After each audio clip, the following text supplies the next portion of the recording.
ఇక బీజేపీ ఇది ఇప్పుడు వాళ్ళు ఏం చేస్తున్నారు ఎవరికి అడ్డుపడతలేదు, అర్థం కాని పరిస్థితి అయిపోయింది.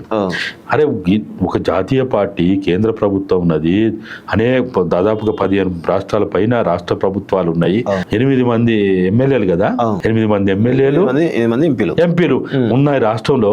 అధ్యక్షులు పెట్టుకోలేని పరిస్థితిలో ఉన్నారు. భావదారిద్ర పరిస్థితి, ఎంత గందరగోళమైన పరిస్థితి. అంటే మాకు అనిపించేది ఏంటంటే, మాలాంటి వాళ్ళు ఇదంతా చూస్తూ ఉంటే, వాళ్ళు ఈ రాష్ట్రంలో కాంగ్రెస్ ని బతికించాలన్నా బీఆర్ఎస్ ని బతికించాలనే కన్ఫ్యూజన్ లో ఉన్నారు వాళ్ళు. ఎవరిని చంపాలి, ఎవరిని బతికించాలా? బీఆర్ఎస్ ని బతికించాలంటే వాళ్ళకి ఒక రకమైన అధ్యక్షుడు కావాలా, కాంగ్రెస్ ని బతికించాలంటే వాళ్ళకి ఒక రకమైన అధ్యక్షుడు కావాలా.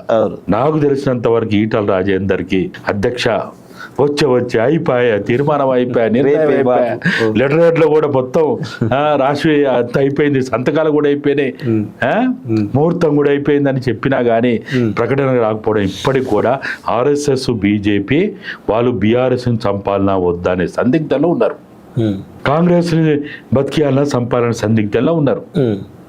ఈ సందిగ్ధంలో వాళ్ళు చచ్చిపోతారేమో ఉన్నారు కాబట్టి వాళ్ళు చచ్చిపోయినట్టున్నారు ఇక్కడ.